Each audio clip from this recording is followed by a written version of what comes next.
ਗੌੜੀ ਗੁਆਰੇਰੀ ਮਹੱਲਾ ਚੌਥਾ। ਚੌਪਦੇ। ਪੰਨਾ 163 ਤੋਂ 164। ਪੰਡਤ ਸ਼ਾਸਤਰ ਸਿਮਰਤੀਆਂ ਆਦਿਕ ਧਰਮ ਪੁਸਤਕ ਪੜ੍ਹਦਾ ਹੈ ਤੇ ਇਸ ਵਿਦਵਤਾ ਦਾ ਫਖਰ ਕਰਦਾ ਹੈ। ਜੋਗੀ ਆਪਣੇ ਗੁਰੂ ਗੋਰਖ ਦੇ ਨਾਮ ਦਾ ਜਾਪ ਕਰਦਾ ਹੈ ਤੇ ਉਸ ਦੀਆਂ ਦੱਸੀਆਂ ਸਮਾਧੀਆਂ ਆਦਿਕ ਨੂੰ ਆਤਮਿਕ ਜੀਵਨ ਦੀ ਟੇਕ ਬਣਾਈ ਬੈਠਾ ਹੈ।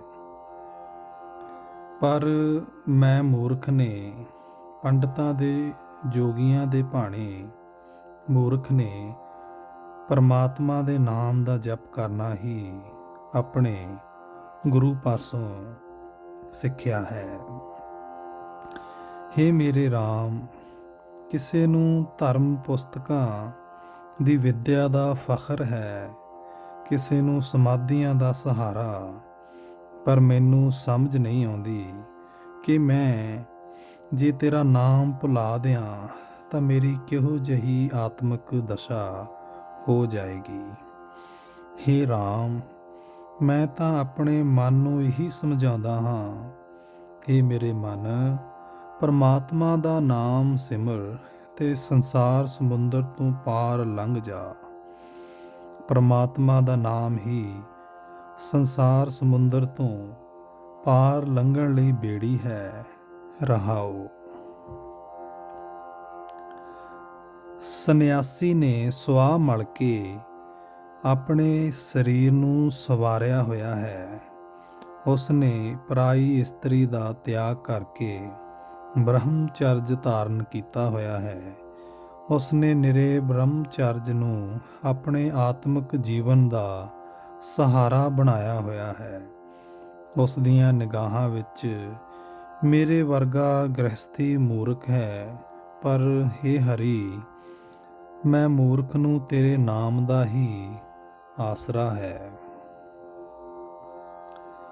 ਸਿਮਰਤੀਆਂ ਦੇ ਧਰਮ ਅਨੁਸਾਰ ਖੱਤਰੀ ਸੂਰਮਤਾ ਦੇ ਕੰਮ ਕਰਦਾ ਹੈ। ਸੂਰਮਤਾ ਦਾ ਨਾਮਣਾ ਖੱਟਦਾ ਹੈ, ਉਹ ਇਸੇ ਨੂੰ ਹੀ ਜੀਵਨ ਨਿਸ਼ਾਨਾ ਸਮਝਦਾ ਹੈ। ਸ਼ੂਦਰ ਦੂਜਿਆਂ ਦੀ ਸੇਵਾ ਕਰਦਾ ਹੈ। ਵੈਸ਼ਵੀ ਵਣਜ ਆਦਿਕ ਕਿਰਤ ਕਰਦਾ ਹੈ। ਸ਼ੂਦਰ ਵੀ ਤੇ ਵੈਸ਼ ਵੀ ਆਪੋ ਆਪਣੀ ਕਿਰਤ ਵਿੱਚ ਮਗਨ ਹੈ। ਪਰ ਮੈਂ ਨਿਰੀ ਕਿਰਤ ਨੂੰ ਜੀਵਨ ਮਨੋਰਥ ਨਹੀਂ ਮੰਨਦਾ। ਇਹਨਾਂ ਦੀਆਂ ਨਜ਼ਰਾਂ ਵਿੱਚ ਮੈਂ ਮੂਰਖ ਹਾਂ, ਪਰ ਮੈਨੂੰ ਯਕੀਨ ਹੈ ਕਿ ਪਰਮਾਤਮਾ ਦਾ ਨਾਮ ਹੀ ਸੰਸਾਰ ਸਮੁੰਦਰ ਦੇ ਵਿਕਾਰਾਂ ਤੋਂ ਬਚਾਉਂਦਾ ਹੈ।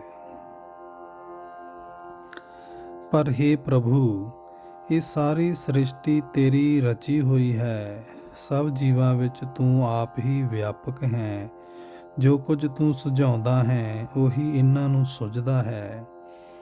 ਹੇ ਨਾਨਕ, ਜਿਸ ਕਿਸੇ ਉੱਤੇ ਪ੍ਰਭੂ ਮਿਹਰ ਕਰਦਾ ਹੈ, ਗੁਰੂ ਦੀ ਸ਼ਰਨ ਪਾ ਕੇ ਆਪਣੇ ਨਾਮ ਦੀ ਵਡਿਆਈ ਬਖਸ਼ਦਾ ਹੈ। ਇਹਨਾਂ ਲੋਕਾਂ ਦੇ ਭਾਣੇ ਮੈਂ ਅੰਨਾ ਹਾਂ, ਪਰ ਮੈਂ ਅੰਨੇ ਨੇ ਪਰਮਾਤਮਾ ਦੇ ਨਾਮ ਦਾ ਆਸਰਾ ਲਿਆ ਹੋਇਆ ਹੈ। ਗੌੜੀ ਗੁਆਰੇਰੀ ਮਹੱਲਾ ਚੌਥਾ। ਪੰਨਾ 164। ਹੇ ਗੋਬਿੰਦ, ਮੈਨੂੰ ਸਾਧ ਸੰਗਤ ਦਾ ਮਿਲਾਪ ਬਖਸ਼, ਤਾਂ ਜੋ ਮੇਰੀ ਜੀਭ ਹਰੀ ਨਾਮ ਦਾ ਸਵਾਦ ਲੈ ਕੇ ਹਰੀ ਗੁਣ ਗਾਉਂਦੀ ਰਹੇ। ਰਹਾਓ। ਪਰਮਾਤਮਾ ਦੀ ਸਿਫਤ ਸਲਾਹ ਦੀਆਂ ਗੱਲਾਂ 3 ਗੁਣਾਂ ਤੋਂ ਉਤਾਹ ਹਨ। ਦੁਨੀਆ ਦੇ ਲੋਕਾਂ ਦੀਆਂ ਸਿਫਤਾਂ ਦੀਆਂ ਕਹਾਣੀਆਂ ਨਾਲੋਂ ਬਹੁਤ ਉੱਚੇ ਟਿਕਾਣੇ ਦੀਆਂ ਹਨ।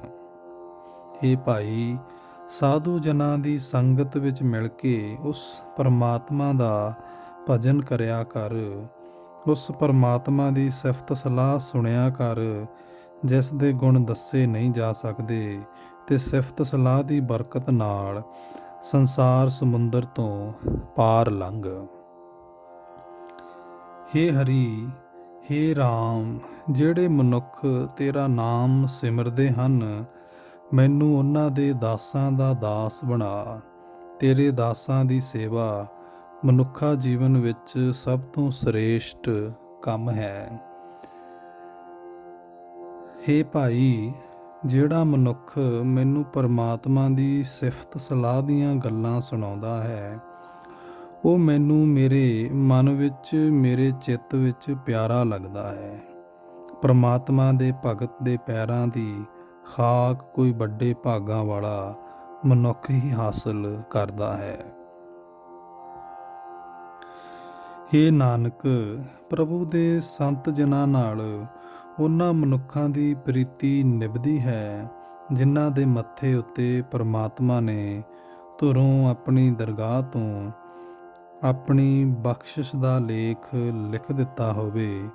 ਉਹ ਮਨੁੱਖ ਪਰਮਾਤਮਾ ਦੇ ਨਾਮ ਵਿੱਚ ਸਦਾ ਲਈ ਲੀਨਤਾ ਹਾਸਲ ਕਰ ਲੈਂਦੇ ਹਨ।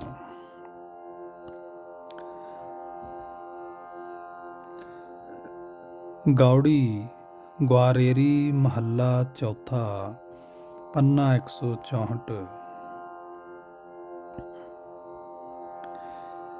ਹੇ ਹਰੀ, ਮੈਨੂੰ ਆਪਣੇ ਉਹ ਸੇਵਕ ਮਿਲਾ, ਜਿਨ੍ਹਾਂ ਦੇ ਮਿਲਿਆਂ ਮੇਰੇ ਸਾਰੇ ਦੁੱਖ ਦੂਰ ਹੋ ਜਾਣ ਤੇ ਮੇਰੇ ਅੰਦਰ ਆਤਮਿਕ ਆਨੰਦ ਪੈਦਾ ਹੋ ਜਾਏ।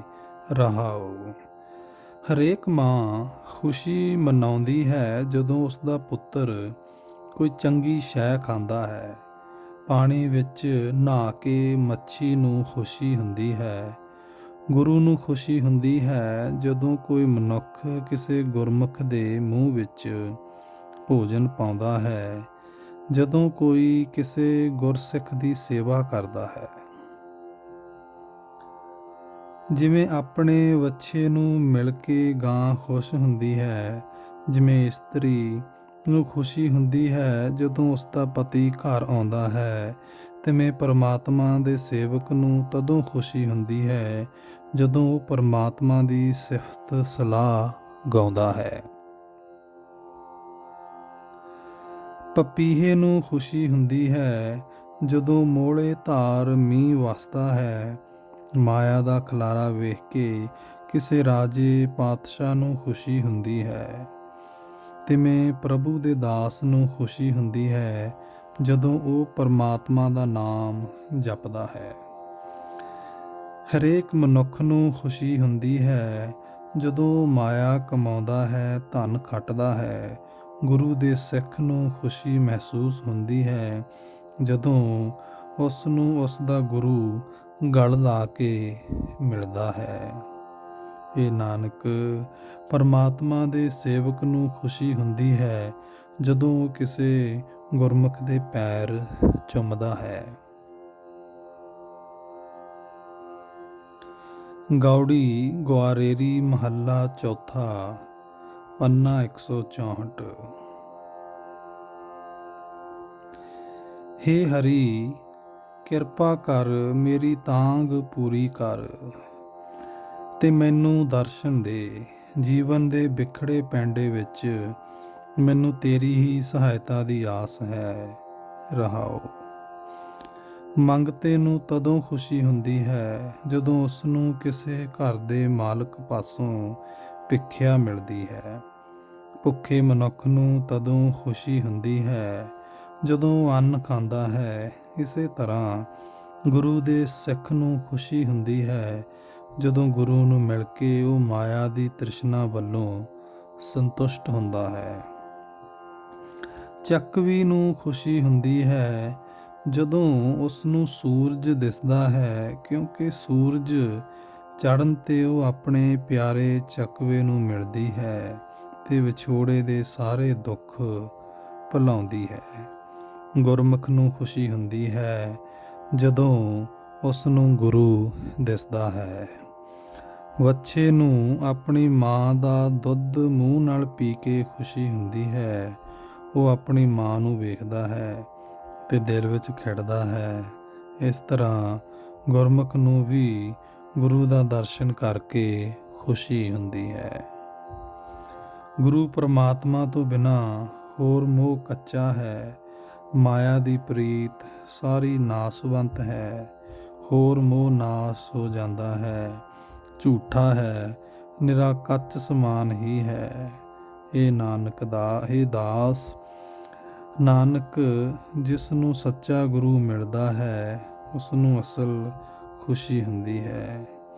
ਹੇ ਦਾਸ ਨਾਨਕ, ਜਿਸ ਨੂੰ ਸੱਚਾ ਗੁਰੂ ਮਿਲਦਾ ਹੈ ਉਸ ਨੂੰ ਅਸਲ ਖੁਸ਼ੀ ਹੁੰਦੀ ਹੈ, ਕਿਉਂਕਿ ਉਸ ਨੂੰ ਗੁਰੂ ਮਿਲਣ ਨਾਲ ਸੰਤੋਖ ਪ੍ਰਾਪਤ ਹੁੰਦਾ ਹੈ।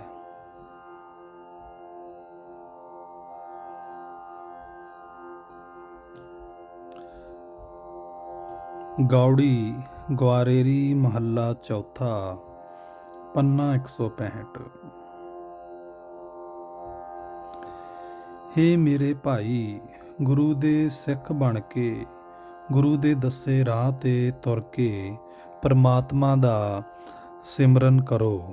ਤਦੋਂ ਹੀ ਪਰਮਾਤਮਾ ਦਾ ਨਾਮ ਸਿਮਰਿਆ ਹਰੇਕ ਕਿਸਮ ਦਾ ਪਾਪ ਮਨ ਤੋਂ ਦੂਰ ਹੋ ਜਾਂਦਾ ਹੈ। ਰਹਾਓ। ਸਤਿਗੁਰੂ ਦੀ ਸ਼ਰਨ ਮਨੁੱਖ ਦੇ ਆਤਮਿਕ ਜੀਵਨ ਵਾਸਤੇ ਲਾਭਦਾਇਕ ਬਣ ਜਾਂਦੀ ਹੈ, ਕਿਉਂਕਿ ਇਸ ਗੁਰੂ ਸ਼ਰਨ ਦੀ ਰਾਹੀਂ ਸਾਧ ਸੰਗਤ ਵਿੱਚ ਮਿਲ ਕੇ ਮਾਲਕ ਪ੍ਰਭੂ ਦਾ ਨਾਮ ਸਿਮਰਿਆ ਜਾ ਸਕਦਾ ਹੈ। ਜਿਨ੍ਹਾਂ ਮਨੁੱਖਾਂ ਨੇ ਗੁਰੂ ਦੀ ਸ਼ਰਨ ਪੈ ਕੇ ਪਰਮਾਤਮਾ ਦਾ ਨਾਮ ਜਪਿਆ ਹੈ, ਉਹਨਾਂ ਦੇ ਪੂਰਨਿਆਂ ਤੇ ਤੁਰ ਕੇ ਬਹੁਤ ਲੁਕਾਈ ਵਿਕਾਰਾਂ ਤੋਂ ਬਚ ਜਾਂਦੀ ਹੈ। ਜਦੋਂ ਮਨੁੱਖ ਨੂੰ ਗੁਰੂ ਮਿਲ ਪੈਂਦਾ ਹੈ, ਤਦੋਂ ਇਸ ਦਾ ਮਨ ਵਸ ਵਿੱਚ ਆ ਜਾਂਦਾ ਹੈ। ਗੁਰੂ ਦੀ ਸ਼ਰਨ ਪੈ ਕੇ ਪਰਮਾਤਮਾ ਦਾ ਸਿਮਰਨ ਕਰਦਿਆਂ ਮਨੁੱਖ ਦੇ ਪੰਜੇ ਗਿਆਨ ਇੰਦਰੀ ਵਿਕਾਰਾਂ ਵੱਲ ਦੌੜਨੋਂ ਰਹਿ ਜਾਂਦੇ ਹਨ ਤੇ ਸਰੀਰ ਦਾ ਮਾਲਕ ਜੀਵ ਆਤਮਾ ਹਰ ਰੋਜ਼ ਪਰਮਾਤਮਾ ਦੇ ਗੁਣ ਗਾਉਂਦਾ ਹੈ। ਜਿਨ੍ਹਾਂ ਵਡਭਾਗੀਆਂ ਨੇ ਗੁਰੂ ਦੇ ਚਰਨਾਂ ਦੀ ਧੂੜ ਆਪਣੇ ਮੱਥੇ ਉੱਤੇ ਲਾ ਲਈ, ਉਹਨਾਂ ਨੇ ਝੂਠੇ ਮੋਹ ਛੱਡ ਦਿੱਤੇ ਤੇ ਪਰਮਾਤਮਾ ਦੇ ਚਰਨਾਂ ਵਿੱਚ ਆਪਣੀ ਸੁਰਤ ਜੋੜ ਲਈ। ਪਰਮਾਤਮਾ ਦੀ ਹਜ਼ੂਰੀ ਵਿੱਚ ਉਹ ਮਨੁੱਖ ਸੁਰਖਰੂ ਹੁੰਦੇ ਹਨ। ਗੁਰੂ ਦੀ ਸ਼ਰਨ ਪੈਣਾ ਪਰਮਾਤਮਾ ਨੂੰ ਵੀ ਚੰਗਾ ਲੱਗਦਾ ਹੈ। ਕ੍ਰਿਸ਼ਨ ਵੀ ਗੁਰੂ ਦੀ ਚਰਨੀ ਲੱਗ ਕੇ ਪਰਮਾਤਮਾ ਨੂੰ ਸਿਮਰਦਾ ਰਿਹਾ। ਬਲਭਦਰ ਵੀ ਗੁਰੂ ਦੇ ਚਰਨੀ ਲੱਗ ਕੇ ਹਰੀ ਨਾਮ ਧਿਆਉਂਦਾ ਸੀ। ਹੇ ਨਾਨਕ, ਜਿਹੜਾ ਮਨੁੱਖ ਗੁਰੂ ਦੀ ਸ਼ਰਨ ਪੈਂਦਾ ਹੈ, ਉਸ ਨੂੰ ਪਰਮਾਤਮਾ ਆਪ ਵਿਕਾਰਾਂ ਦੇ ਸੰਸਾਰ ਸਮੁੰਦਰ ਤੋਂ ਪਾਰ ਲੰਘਾ ਲੈਂਦਾ ਹੈ। ਗੌੜੀ ਗਵਾਰੇਰੀ ਮਹੱਲਾ ਚੌਥਾ, ਪੰਨਾ 165। ਹੇ ਭਾਈ, ਮੇਰਾ ਰਾਮ ਇਹੋ ਜਿਹਾ ਹੈ ਕਿ ਉਹ ਹਰ ਥਾਂ ਮੌਜੂਦ ਹੈ। ਉਹ ਹਰੇਕ ਜੀਵ ਦੇ ਨੇੜੇ ਵਸਦਾ ਹੈ। ਕਿਸੇ ਵੀ ਥਾਂ ਤੋਂ ਉਹ ਹਰੀ ਦੂਰ ਨਹੀਂ ਹੈ। ਰਹਾਓ। ਹੱਥ ਵਿੱਚ ਡੰਡਾ ਰੱਖਣ ਵਾਲਾ ਜੋਗੀ ਵੀ ਪਰਮਾਤਮਾ ਆਪ ਹੀ ਹੈ, ਕਿਉਂਕਿ ਉਹ ਹਰੀ ਪਰਮਾਤਮਾ ਆਪ ਹੀ ਹਰ ਥਾਂ ਵਿਆਪਕ ਹੋ ਰਿਹਾ ਹੈ। ਤਪੀਆਂ ਵਿੱਚ ਵਿਆਪਕ ਹੋ ਕੇ ਹਰੀ ਆਪ ਹੀ ਤਾੜੀ ਲਾ ਕੇ ਤਪ ਸਾਧਨ ਕਰ ਰਿਹਾ ਹੈ। ਪਰਮਾਤਮਾ ਆਪ ਹੀ ਸ਼ਬਦ ਹੈ, ਆਪ ਹੀ ਸੁਰਤ ਹੈ, ਆਪ ਹੀ ਲਗਨ ਹੈ। ਪਰਮਾਤਮਾ ਆਪ ਹੀ ਸਭ ਜੀਵਾਂ ਵਿੱਚ ਬੈਠਾ ਇਹ ਜਗਤ ਤਮਾਸ਼ਾ ਵੇਖ ਰਿਹਾ ਹੈ ਤੇ ਆਪ ਹੀ ਇਹ ਤਮਾਸ਼ਾ ਵੇਖ ਕੇ ਖੁਸ਼ ਹੋ ਰਿਹਾ ਹੈ। ਪਰਮਾਤਮਾ ਆਪ ਹੀ ਸਭ 'ਚ ਬੈਠ ਕੇ ਆਪਣਾ ਨਾਮ ਜਪ ਰਿਹਾ ਹੈ। ਪਰਮਾਤਮਾ ਆਪ ਹੀ ਪਪੀਹਾ ਹੈ ਤੇ ਆਪ ਹੀ ਉਸ ਪਪੀਹੇ ਵਾਸਤੇ ਵਰਖਾ ਦੀ ਧਾਰ ਹੈ। ਪਰਮਾਤਮਾ ਆਪ ਹੀ ਆਤਮਿਕ ਜੀਵਨ ਦੇਣ ਵਾਲਾ ਨਾਮ ਰਸ ਹੈ ਤੇ ਆਪ ਹੀ ਉਹ ਜੀਵਾਂ ਨੂੰ ਅੰਮ੍ਰਿਤ ਪਿਲਾਉਣ ਵਾਲਾ ਹੈ। ਪ੍ਰਭੂ ਆਪ ਹੀ ਜਗਤ ਦੇ ਜੀਵਾਂ ਨੂੰ ਪੈਦਾ ਕਰਦਾ ਹੈ ਤੇ ਆਪ ਹੀ ਜੀਵਾਂ ਨੂੰ ਸੰਸਾਰ ਸਮੁੰਦਰ ਤੋਂ ਪਾਰ ਲੰਘਾਉਂਦਾ ਹੈ। ਪਰਮਾਤਮਾ ਆਪ ਜੀਵਾਂ ਦੇ ਸੰਸਾਰ ਸਮੁੰਦਰ ਤੋਂ ਪਾਰ ਲੰਘਣ ਲਈ ਬੇੜੀ ਹੈ, ਤੁਲਹਾ ਹੈ ਤੇ ਆਪ ਹੀ ਪਾਰ ਲੰਘਾਉਣ ਵਾਲਾ ਹੈ। ਪ੍ਰਭੂ ਆਪ ਹੀ ਗੁਰੂ ਦੀ ਮੱਤ ਤੇ ਤੋਰ ਕੇ ਵਿਕਾਰਾਂ ਤੋਂ ਬਚਾਉਂਦਾ ਹੈ। ਹੇ ਨਾਨਕ, ਪਰਮਾਤਮਾ ਆਪ ਹੀ ਸੰਸਾਰ ਸਮੁੰਦਰ ਤੋਂ ਪਾਰ ਲੰਘਾਉਂਦਾ ਹੈ।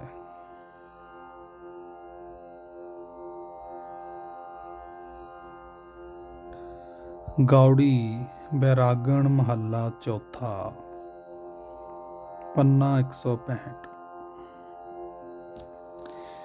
ਹੇ ਭਾਈ, ਅਸੀਂ ਜੀਵ ਪਰਮਾਤਮਾ ਸ਼ਾਹੂਕਾਰ ਦੇ ਭੇਜੇ ਹੋਏ ਵਪਾਰੀ ਹਾਂ।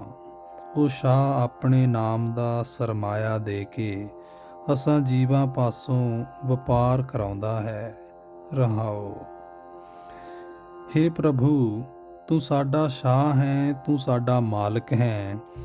ਤੂੰ ਸਾਨੂੰ ਜਿਹੋ ਜਿਹਾ ਸਰਮਾਇਆ ਦਿੰਦਾ ਹੈ, ਉਹੋ ਜਿਹਾ ਸਰਮਾਇਆ ਅਸੀਂ ਲੈ ਲੈਂਦੇ ਹਾਂ। ਜੇ ਤੂੰ ਆਪ ਮਿਹਰਬਾਨ ਹੋ ਕੇ ਸਾਨੂੰ ਆਪਣੇ ਨਾਮ ਦਾ ਸਰਮਾਇਆ ਦੇਵੇਂ ਤਾਂ ਅਸੀਂ ਪਿਆਰ ਨਾਲ ਤੇਰੇ ਨਾਮ ਦਾ ਵਪਾਰ ਕਰਨ ਲੱਗ ਪੈਂਦੇ ਹਾਂ। ਜਿਸ ਜੀਵ ਵਣਜਾਰੇ ਨੇ ਪਰਮਾਤਮਾ ਦੀ ਭਗਤੀ ਦੀ ਖੱਟੀ ਖੱਟੀ ਹੈ, ਪਰਮਾਤਮਾ ਦਾ ਨਾਮ ਧਨ ਖੱਟਿਆ ਹੈ, ਉਹ ਉਸ ਸਦਾ ਕਾਇਮ ਰਹਿਣ ਵਾਲੇ ਸ਼ਾਹ ਪ੍ਰਭੂ ਦੇ ਮਨ ਵਿੱਚ ਪਿਆਰਾ ਲੱਗਦਾ ਹੈ। ਜਿਸ ਜੀਵ ਵਪਾਰੀ ਨੇ ਪਰਮਾਤਮਾ ਦਾ ਨਾਮ ਜਪ ਕੇ ਪਰਮਾਤਮਾ ਦੇ ਨਾਮ ਦਾ ਸੌਦਾ ਵਿਹਾਜਿਆ ਹੈ, ਜਮ ਮਸੂਲੀਆ ਉਸ ਦੇ ਨੇੜੇ ਵੀ ਨਹੀਂ ਟੁਕਦਾ।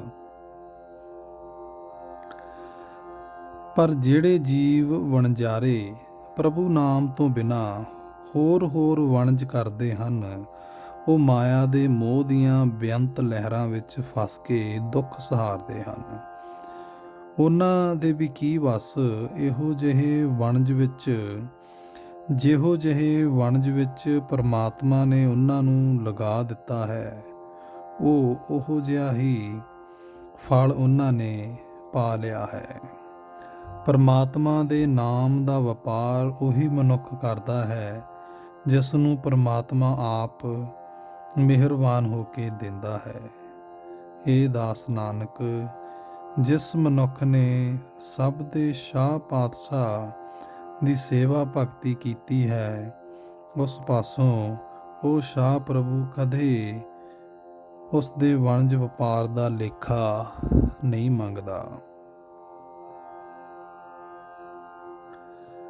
ਗੌੜੀ ਬੈਰਾਗਣ ਮਹੱਲਾ ਚੌਥਾ,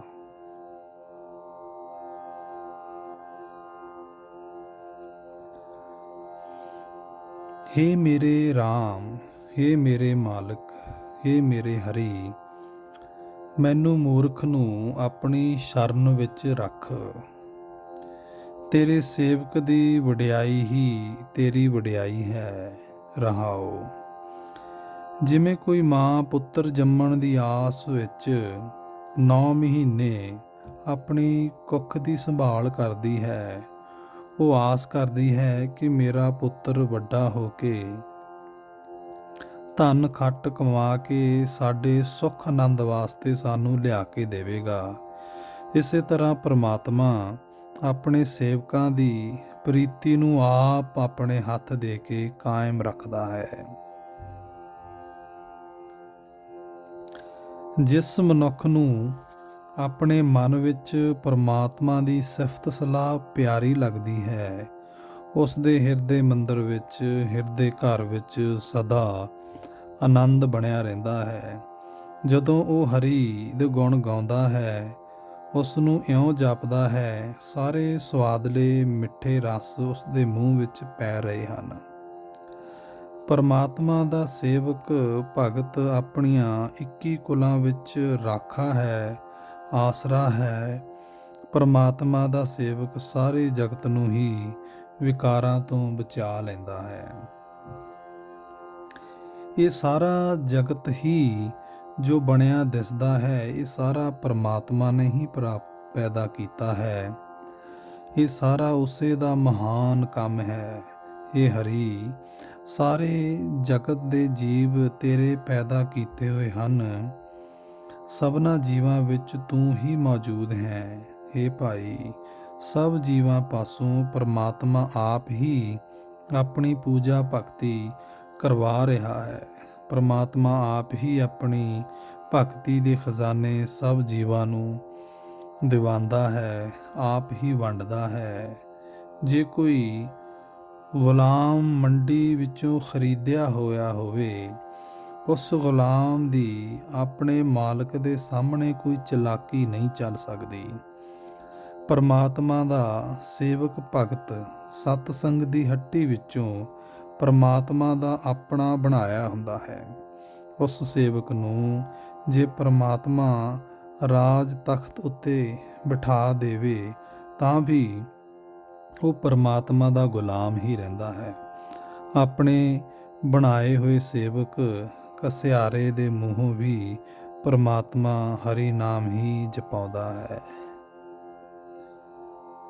हे ਭਾਈ, ਦਾਸ ਨਾਨਕ ਪਰਮਾਤਮਾ ਦਾ ਖਰੀਦਿਆ ਹੋਇਆ ਗੁਲਾਮ ਹੈ। ਇਹ ਪਰਮਾਤਮਾ ਦੀ ਮਿਹਰ ਹੈ ਕਿ ਉਸਨੇ ਨਾਨਕ ਨੂੰ ਆਪਣਾ ਗੁਲਾਮ ਬਣਾਇਆ ਹੋਇਆ ਹੈ। ਗੌੜੀ ਗਵਾਰੇਰੀ ਮਹੱਲਾ ਚੌਥਾ, ਪੰਨਾ 166।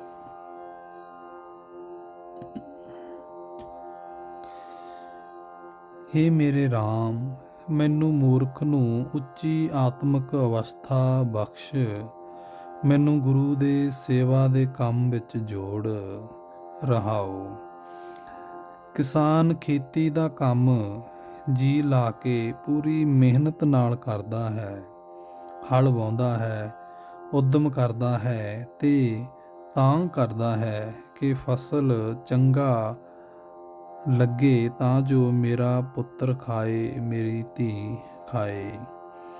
ਇਸੇ ਤਰ੍ਹਾਂ ਪਰਮਾਤਮਾ ਦਾ ਦਾਸ ਪਰਮਾਤਮਾ ਦੇ ਨਾਮ ਨਾਲ ਜਾਪ ਕਰਦਾ ਹੈ। ਦਿਸਦਾ ਸਿੱਟਾ ਇਹ ਨਿਕਲਦਾ ਹੈ, ਅੰਤ ਵੇਲੇ ਜਦੋਂ ਹੋਰ ਕੋਈ ਸਾਥੀ ਨਹੀਂ ਰਹਿ ਜਾਂਦਾ, ਪਰਮਾਤਮਾ ਉਸ ਨੂੰ ਮੋਹ ਆਦਿਕ ਦੇ ਪੰਜੇ ਤੋਂ ਛਡਾਉਂਦਾ ਹੈ। ਸੌਦਾਗਰ ਸੌਦਾਗਰੀ ਕਰਨ ਵਾਸਤੇ ਘੋੜੇ ਲੈ ਕੇ ਤੁਰ ਪੈਂਦਾ ਹੈ। ਸੌਦਾਗਰੀ ਵਿੱਚ ਉਹ ਧਨ ਖੱਟਦਾ ਹੈ, ਹੋਰ ਧਨ ਦੀ ਆਸ ਕਰਦਾ ਹੈ। ਜਿਉਂ-ਜਿਉਂ ਕਮਾਈ ਕਰਦਾ ਹੈ, ਤਿਉਂ-ਤਿਉਂ ਮਾਇਆ ਦਾ ਮੋਹ ਵਧਾਉਂਦਾ ਜਾਂਦਾ ਹੈ। ਇਸੇ ਤਰ੍ਹਾਂ ਪਰਮਾਤਮਾ ਦਾ ਦਾਸ ਪਰਮਾਤਮਾ ਦਾ ਨਾਮ ਸਿਮਰਦਾ ਹੈ। ਨਾਮ ਸਿਮਰ ਸਿਮਰ ਕੇ ਆਤਮਿਕ ਆਨੰਦ ਮਾਣਦਾ ਹੈ। ਦੁਕਾਨਦਾਰ ਦੁਕਾਨ ਵਿੱਚ ਬੈਠ ਕੇ ਦੁਕਾਨ ਦਾ ਕੰਮ ਕਰਦਾ ਹੈ ਤੇ ਮਾਇਆ ਇਕੱਠੀ ਕਰਦਾ ਹੈ, ਜੋ ਉਸਦੇ ਆਤਮਿਕ ਜੀਵਨ ਵਾਸਤੇ ਜ਼ਹਿਰ ਦਾ ਕੰਮ ਕਰਦੀ ਜਾਂਦੀ ਹੈ, ਕਿਉਂਕਿ ਇਹ ਤਾਂ ਨਿਰਾ ਮੋਹ ਦਾ ਝੂਠਾ ਖਿਲਾਰਾ ਹੈ, ਝੂਠ ਦਾ ਪਸਾਰਾ ਹੈ। ਜਿਉਂ-ਜਿਉਂ ਇਸ ਵਿੱਚ ਵਧੀਕ ਰੁੱਝਦਾ ਹੈ, ਤਿਉਂ-ਤਿਉਂ ਇਸ ਨਾਸਵੰਤ ਦੇ ਮੋਹ ਵਿੱਚ ਫਸਦਾ ਜਾਂਦਾ ਹੈ। ਇਸੇ ਤਰ੍ਹਾਂ ਪਰਮਾਤਮਾ ਦੇ ਦਾਸ ਨੇ ਵੀ ਧਨ ਇਕੱਠਾ ਕੀਤਾ ਹੁੰਦਾ ਹੈ, ਪਰ ਉਹ ਹਰੀ ਨਾਮ ਦਾ ਧਨ ਹੈ। ਇਹ ਨਾਮ ਧਨ ਉਹ ਆਪਣੀ ਜ਼ਿੰਦਗੀ ਦੇ ਸਫ਼ਰ ਵਾਸਤੇ ਖਰਚ ਦੇ ਤੌਰ ਤੇ ਲੈ ਜਾਂਦਾ ਹੈ। ਮਾਇਆ ਦੇ ਮੋਹ ਦਾ ਇਹ ਖਿਲਾਰਾ ਤਾਂ ਮਾਇਆ ਦੇ ਮੋਹ ਵਿੱਚ ਫਸਾਉਣ ਲਈ ਫਾਹੀ ਹੈ। ਇਸ ਵਿੱਚੋਂ ਉਹ ਮਨੁੱਖ ਪਾਰ ਲੰਘਦਾ ਹੈ ਜਿਹੜਾ ਗੁਰੂ ਦੀ ਮੱਤ ਲੈ ਕੇ ਪਰਮਾਤਮਾ ਦੇ ਦਾਸਾਂ ਦਾ ਦਾਸ ਬਣਦਾ ਹੈ। ਦਾਸ ਨਾਨਕ ਨੇ ਵੀ ਗੁਰੂ ਦੀ ਸ਼ਰਨ ਪੈ ਕੇ ਆਤਮਿਕ ਜੀਵਨ ਵਾਸਤੇ ਚਾਨਣ ਹਾਸਲ ਕਰਕੇ ਪਰਮਾਤਮਾ ਦਾ ਨਾਮ ਸਿਮਰਿਆ ਹੈ।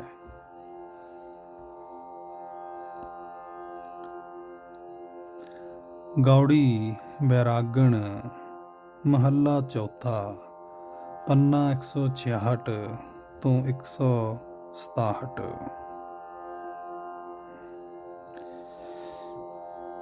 ਹੇ ਮੇਰੇ RAM, ਅਸੀਂ ਜੀਵਾਂ ਦੇ ਮਾਇਆ ਦੇ ਬੰਧਨ ਤੋੜ ਤੇ ਸਾਨੂੰ ਸਾਡੇ ਅਸਲੀ ਆਪਣੇ ਕੰਮ ਵਿੱਚ ਜੋੜ। ਅਸੀਂ ਹਰੀ ਨਾਮ ਵਿੱਚ ਲੀਨ ਹੋ ਕੇ ਸਦਾ ਹਰੀ ਗੁਣ ਗਾਉਂਦੇ ਰਹੀਏ। ਰਹਾਓ।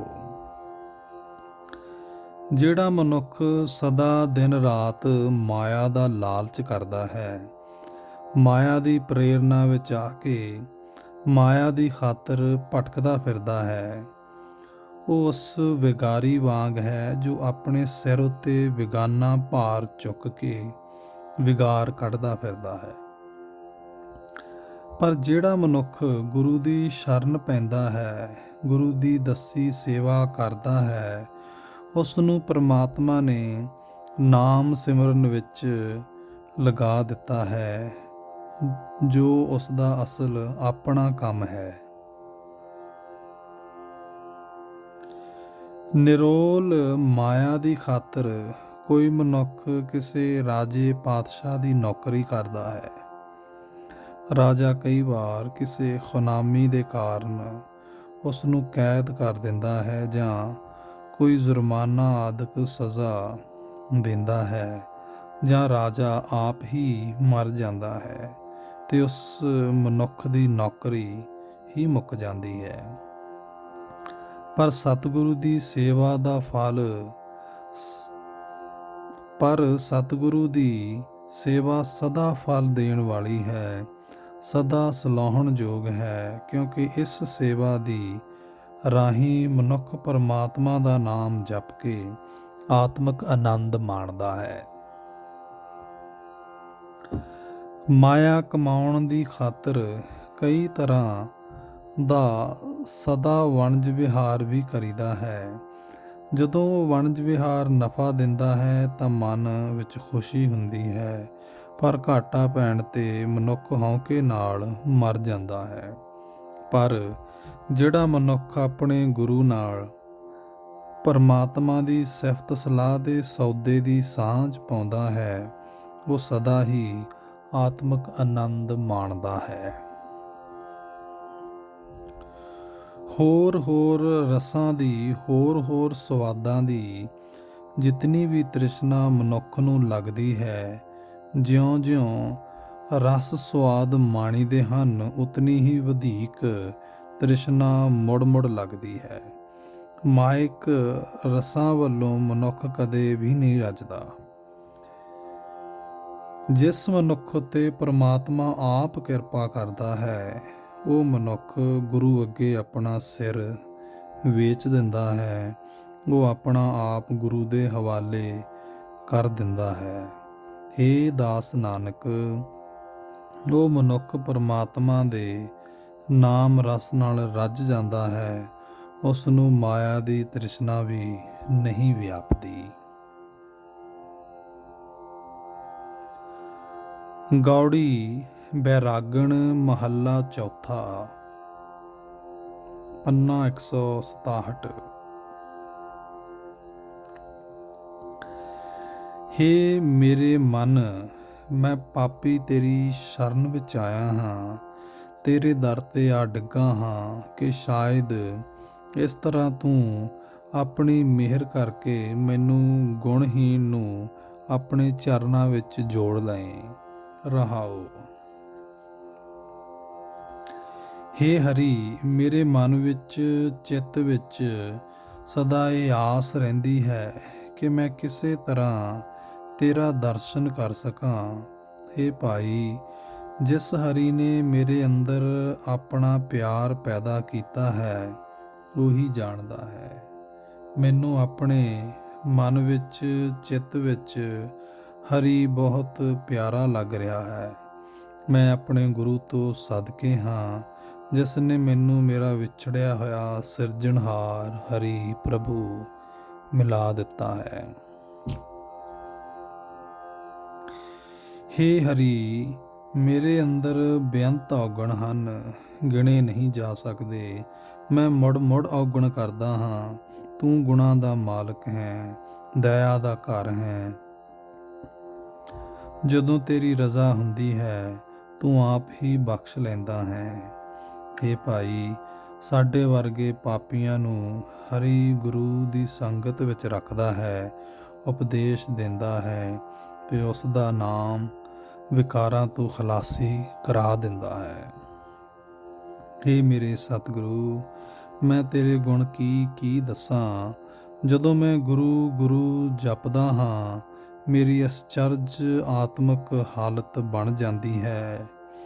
ਸਾਡੇ ਵਰਗੇ ਪਾਪੀਆਂ ਨੂੰ ਜਿਵੇਂ ਸਤਿਗੁਰੂ ਨੇ ਰੱਖ ਲਿਆ ਹੈ, ਵਿਕਾਰਾਂ ਦੇ ਪੰਜੇ ਤੋਂ ਛੁਡਾ ਲਿਆ ਹੈ, ਹੋਰ ਕੌਣ ਇਸ ਤਰ੍ਹਾਂ ਰੱਖ ਸਕਦਾ ਹੈ। हे ਹਰੀ, ਤੂੰ ਹੀ ਮੇਰਾ ਗੁਰੂ ਹੈ, ਮੇਰਾ ਪਿਤਾ ਹੈ, ਮੇਰਾ ਰਿਸ਼ਤੇਦਾਰ ਹੈ, ਮੇਰਾ ਮਿੱਤਰ ਹੈ। हे ਮੇਰੇ ਸਤਿਗੁਰੂ, हे ਮੇਰੇ ਸਤਿਗੁਰੂ, हे ਮੇਰੇ ਹਰੀ, ਜਿਹੜੀ ਮੇਰੀ ਹਾਲਤ ਹੁੰਦੀ ਸੀ ਉਹ ਹਾਲਤ ਤੂੰ ਆਪ ਹੀ ਜਾਣਦਾ ਹੈ। ਮੈਂ ਰੁਲਦਾ ਫਿਰਦਾ ਸਾਂ, ਕੋਈ ਮੇਰੀ ਬਾਤ ਨਹੀਂ ਸੀ ਪੁੱਛਦਾ। ਤੂੰ ਮੈਨੂੰ ਕੀੜੇ ਨੂੰ ਗੁਰੂ ਸਤਿਗੁਰੂ ਦੇ ਚਰਨਾਂ ਵਿੱਚ ਲਿਆ ਕੇ ਵਡਿਆਈ ਬਖਸ਼ੀ। ਇਹ ਭਾਈ, ਦਾਸ ਨਾਨਕ ਦਾ ਗੁਰੂ ਧੰਨ ਹੈ ਜਿਸ ਗੁਰੂ ਨੂੰ ਮਿਲ ਕੇ ਮੇਰੇ ਸਾਰੇ ਸੋਗ ਮੁੱਕ ਗਏ, ਮੇਰੇ ਸਾਰੇ ਕਲੇਸ਼ ਦੂਰ ਹੋ ਗਏ।